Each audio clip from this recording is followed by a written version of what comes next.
Well, this book started also from a magazine article I wrote.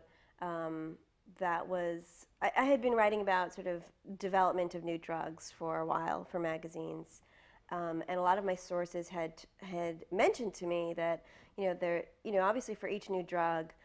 There's lots of experiments that have to be done on people first to prove that it's safe and to prove that it's effective before it's marketed.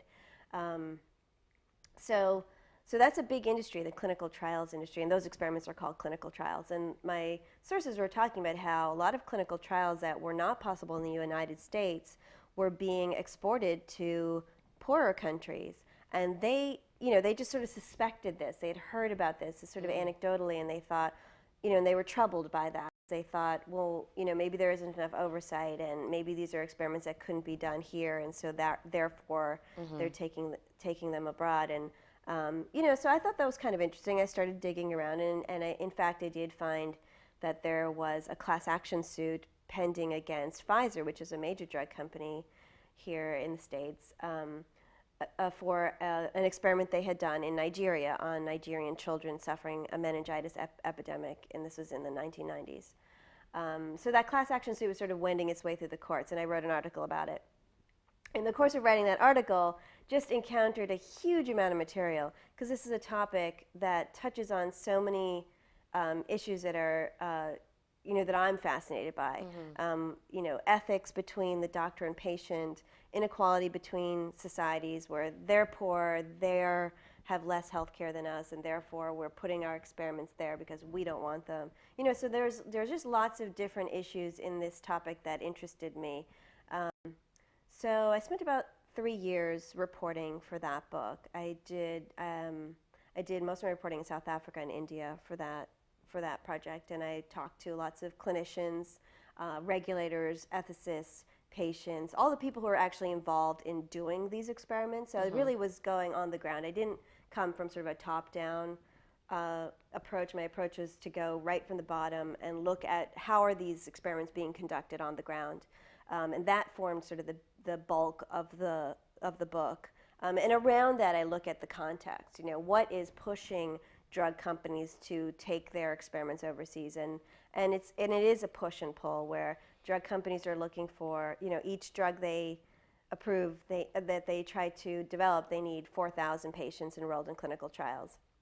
About anywhere from 30 to 60 to 70% of patients in clinical trials in this country will drop out of the trial. So that means they need to recruit 100,000 people to call in to get screened for clinical trials. So, and that's for each new drug.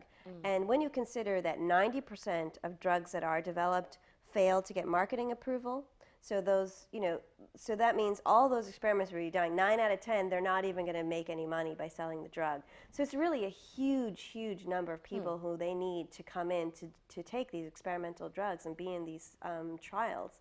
So, and the Americans, we have a lot of proven effective drugs available already. Most of us do, relative to people in other countries. And the more we have available to us, the less interested we seem to be in being sort of the guinea pigs for the experiments. So, so drug companies have really gone to poorer countries where there's a lot more people who are sick, who don't have effective medicines available to them, whether it's because they're too poor, or because their illnesses are not being treated because they don't have access to health care, for a variety of reasons.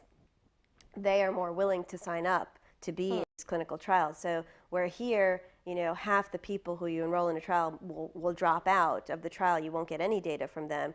In poorer countries, in India, for example, they can get 99% of the people who sign up are going to stay in that trial. Because while they're in that experiment, maybe the experiment is for an arthritis drug, but they're still going to get their malaria looked at. They're still going to get their asthma taken care of. But these are experiments. I mean, the whole reason why it's not guaranteed. There's no guarantees. That's the whole reason why you have to do an experiment, because you don't know if it's going to work, and you don't know if the benefits of the drug are going to outweigh the harm.